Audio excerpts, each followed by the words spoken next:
आप जी यहाँ आ गए अपने बालक बुद्धि से गलती करके।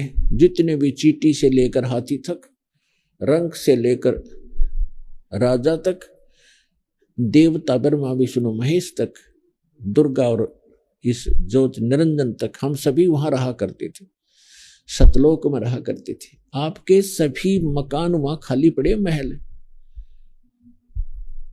आपने यहां तो आप प्रत्येक प्राणी चाहता है कि बड़ी कोठी हो, जिसको भी जरा सी कोई पोस्ट मिल जाती है या जिसके पास कोई पैसे अपने पेट के निर्वाह से ज्यादा हो जाते हैं, तो उसकी वृत्ति क्या होती है, बढ़िया कोठी बनाऊं, चारों तरफ पार्क हो, आगे बाग बगीचे हो, उसमें झरने बह रहे हो, झूले डाल रखे हो। आपने देखा ये नकली सुख या ट्राई करते हैं बनाने की, को छोटा मोटा अच्छी पोस्ट हो, उसके कोठी में कि तो झूला लग रहा है, कि तो छोटे मोटे फुहारे लग रहे हैं, कोई पार्क बना रखा है।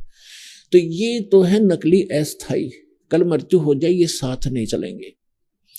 और सतलोक के अंदर बहुत लंबे चौड़े आपके प्रत्येक का अलग अलग दूर दूर स्थान है, अलग अलग बाग बगीचे हैं, हर तरह सदा बाहर उसमें फल लगे रहते हैं, फुहारे छूट रहे होते हैं, हीरे पन्ने लालों के तो वहां पर पहाड़ हैं, जैसे यहाँ पत्थर के पहाड़ हैं। तो ऐसे लोग को छोड़कर हम यहाँ आगे, एक हीरा मिल जाए किसी ने, ओहो छुपाई फिरे, बहुत बड़ी चीज मिल गई, और वहां ठोकरों में पड़े ही ये हीरे आपके। तो कहने का भाव ये है कि हम उस सुख में सथल को छोड़कर अपनी बालक बुद्धि से गलती से यहां फंस गए, और यहां से निकालने का तरीका केवल वो समर्थ ही बताता है। ये काल भगवान हमें इस ज्ञान का पता नहीं लगने देता। परमेश्वर ने जब हम गलती करके आए थे, उसी समय कुछ समय के उपरांत ये पूरा ज्ञान सूक्ष्म वेद इंक्लूडिंग चारों वेद, ये सारा ज्ञान भेज दिया था, फैक्स कर दिया था इस काल यानी सर्वपुरुष ज्योत स्वरूपी निरंजन के अंतःकरण में। और इसने जब अपने आप, जैसे किसी को उल्टी गिरती है उसके बस की बात नहीं रोक ले, जैसे छींक आती है तो छींकों को रोक नहीं सकता कोई, तो इसी प्रकार परमात्मा ने ऐसी व्यवस्था करके इसके शरीर में भेज दिया। कुछ समय के बाद इसने ऐसी छींक आई और एकदम ये चारों वेद बाहर आ गए, समुद्र के ऊपर गिर गए, एक सुंदर सुसज्जित ट्रे के ऊपर। इसने ये चारों वेद उठाए, ये कम एक ही वेद था ये, इसने उसको पढ़ा, फिर इसने देखा कि इसके अंदर उस परमात्मा की पूरी जानकारी है, उस सतलोक की जानकारी है, वहां की व्यवस्था की जानकारी है, और मेरे अंतर्गत जितने प्राणी हैं इनको वो पता लग गया थे, सब भाग जाएंगे। और तेरे को श्राप लगा, इसको श्राप लगा है इसकी गलती से 1,00,000 मानव शरीरधारी प्राणियों का नियत आहार करने का। तो इसको इस उद्देश्य से इसने उस सूक्ष्म वेद का वो पार्ट, वो अंग उसको निकाल दिया उसमें से, जिसमें उस लोक की जानकारी और उस भक्ति की विधि थी, वो थी भले ही कोड वर्ड्स में। तो इसने वो बिल्कुल जानकारी समाप्त कर दी, और वो वेद रख जरूर दिए, क्योंकि यहाँ के इसको भी चाहिए थे, इसके ऋषि मुनियों को इसमें जख मारने के लिए वो रख दिए, जिसमें कोई मोक्ष मार्ग नहीं है, ज्ञान अवश्य है चारों वेदों में। और मंत्र अपने अपने सत्र का छोड़ दिया, ओम मंत्र छोड़ दिया, बाकी खत्म कर दिया। तो जिस कारण से इस कंप्लीट स्पिरिचुअल नॉलेज को, यानी सारे दातम ज्ञान को, और कंप्लीट मेथड ऑफ वर्शिप को, वे ऑफ वर्शिप को, कंप्लीट कोर्स, पूर्ण ये मोक्ष भक्ति मोक्ष मार्ग को, मोक्ष विधि को, और संपूर्ण कर्मों की जानकारी देने के लिए, इन सब को बताने के लिए वो परमेश्वर स्वयं आता, उस अक्षति को पूर्ति करने के लिए। और जो आज हम सत्संग सुन रहे हैं, ये उसी उपलक्ष्य में है कि वो परमात्मा आज से लगभग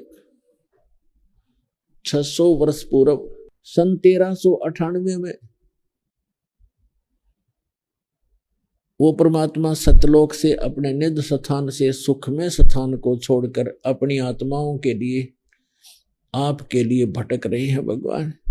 वहां से चलकर यहाँ भारतवर्ष की काशी शहर में, भारतवर्ष की नगरी काशी में एक लहर तारा नामक तालाब के अंदर एक कमल के फूल के ऊपर आकर विराजमान हो गए सतलोक से चलकर। और फिर वहां से एक नीरू नीमा नाम के जो निसंतान थे पति पत्नी, वो उठा ले गए। परमात्मा की परवरिश की लीला उन्हीं के माध्यम से हुई। और वो जुलाहे थे, कर्म से जुलाहे थे, जिस कारण से परमात्मा भी जुलाहा कहलाए। वो भी वही कर्म करते थे, क्योंकि परमात्मा, जैसे बहुत बार दास बताता रहा है कि परमात्मा हमारी 3 स्थिति में हम सबकी केयर टेक करता है, देखभाल करता है। एक स्थिति में तो परमात्मा सतलोक में एक बहुत बड़े गुम्बज के अंदर, मंदिर नुमा एक बहुत बड़ा गुम्बज है, उसके मध्य में एक सिंहासन पर विराजमान है, तख्त पर, सिंहासन पर, तख्त पर, और सिर पे मुकुट है मालिक का। ऊपर एक बहुत बड़ा सफेद छत्र है। वहां जैसे राजा विराजमान होते हैं ऐसे बैठे हैं, और उनके एक रोमकूप में करोड़ सूर्य करोड़ चंद्रमा मिला दे,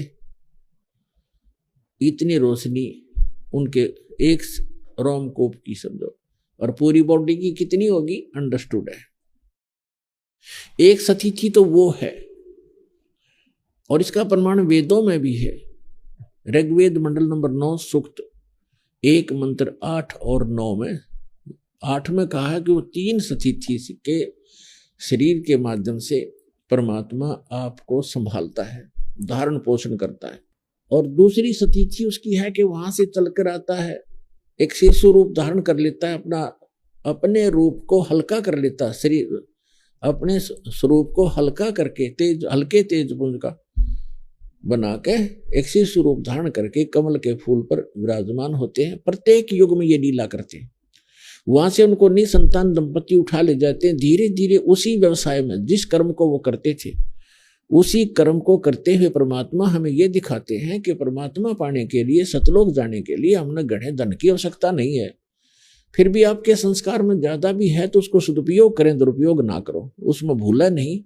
परमात्मा की भूल नहीं गिरनी चाहिए, चाहे कितना धनी हो, चाहे कितनी बड़ी पोस्ट हो। उसको याद रखना चाहिए कि मृत्यु भी होती है, यहां से जाना भी होता है, तो तब फिर वो व्यक्ति गलती नहीं करता। तो दूसरी स्थिति ये परमात्मा के चारों युगों में आते हैं और ऐसी लीला करते हैं। और तीसरी स्थिति यह है कि वो जब चाहे कभी भी एक साधु महात्मा का रूप बना करके या कोई भी रूप बना करके अच्छी आत्माओं को मिलते हैं, उनको सत उपदेश देते हैं, सतलोक ले जाते हैं, वापस छोड़ते हैं, उनको अपने से परिचित कराते हैं। फिर वो महापुरुष परमात्मा को साक्षात देखकर वहां जहां वो रहता है उस सारी व्यवस्था को देख करके, और जो विधि वो बताता है उनको भक्ति करने की, क्योंकि वो जगत गुरु भी है, तो वो संत उसी साधना को करते हैं जो भगवान बताते हैं। ऊपर से देख कर भी आते हैं, फिर वो आंखों देखा वर्णन भी अपनी अमृतवाणी रूपी एफिडेविट लिख जाते हैं, और जो साधना वो करते हैं वह भी वर्णित कर देते हैं। लेकिन उसको हम समझ नहीं पाए, क्योंकि हम दूसरे रंग में अज्ञान से परिपूर्ण होते हैं, और अन्य साधना करके ही हम अपना मोक्ष समझते रहते हैं, जिस कारण से हम भगवान और उन महापुरुषों, परमात्मा और परमात्मा से परिचित महापुरुषों के अमृतवाणियों को नहीं समझ सके और ना सदग्रंथों को समझ सके। तो परमात्मा कहते उनमें से किन किन को मिले हैं भगवान, जो तीसरी स्थिति में आते हैं कि कभी भी आकर के किसी साधु संत महात्मा का रूप बना करके किसी भी अच्छी आत्मा, दृढ़ आत्मा, अच्छी भक्त को, दृढ़ भक्त को मिलते हैं और उनको तत्व ज्ञान, यथार्थ ज्ञान से परिचित कराते हैं। तो उनमें से कौन कौन है जो दास के नॉलेज में है? आदरणीय धर्मदास साहिब जी बांधवगढ़ वाले, आदरणीय मलुकदास साहिब जी, आदरणीय नानक साहिब जी जो सिख धर्म के प्रवर्तक हैं, जिनको भगवान सीधे आके जिंदा महात्मा के रूप में मिले हैं इस कलयुग में।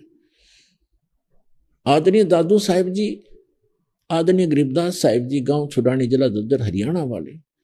आदरणीय गीसा दास साहिब जी, गांव खेखड़ा, अब तो जिला बागपत हो गया बताते हैं, पहले जिला मेरठ था, उत्तर प्रदेश वाले। और आदरणीय स्वामी रामानंद जी ब्राह्मण थे, पंडित, बड़े विद्वान, वेदों के और गीता के माने जाते थे, काशी में रहते थे। 5 वर्ष की आयु में परमात्मा उनको मिले थे। तो इन महापुरुषों को परमात्मा मिले और उनको सचखंड लेकर वापस छोड़ा, उस सुख में स्थान पर ले गए जहां के गुणगान ये दास कर रहा है कि वहां जाने के बाद जीव की कभी जन्म मृत्यु नहीं होती, लेकिन वहां जाने की एक विधि है स्थायी स्थान पाने की। वैसे तो सभी महापुरुष गए, उन्होंने सब ने यही कहा कि भगवान हमें यही रख लो। तो परमात्मा ने उनसे कहा कि बच्चों ऐसे नहीं रख सकेंगे, आप जाइए, आपको ऐसे मंत्र देंगे, अब शीघ्र ही धनी हो जाओगे सत भक्ति करके, और उस भक्ति की शक्ति से आप यहां आ सकोगे। तो उन्होंने ऐसा ही किया। भक्ति की जो यथार्थ भगवान ने बताई थी, और सतलोक चले गए, अपना आंखों देखा, जो भी विवरण था, जो साधना उन्होंने की, जो सतखंड जैसा है वहां ऐसी स्थिति है, वो अपनी अमृत वाणी में उन्होंने बोल बोल के लिखवा दी।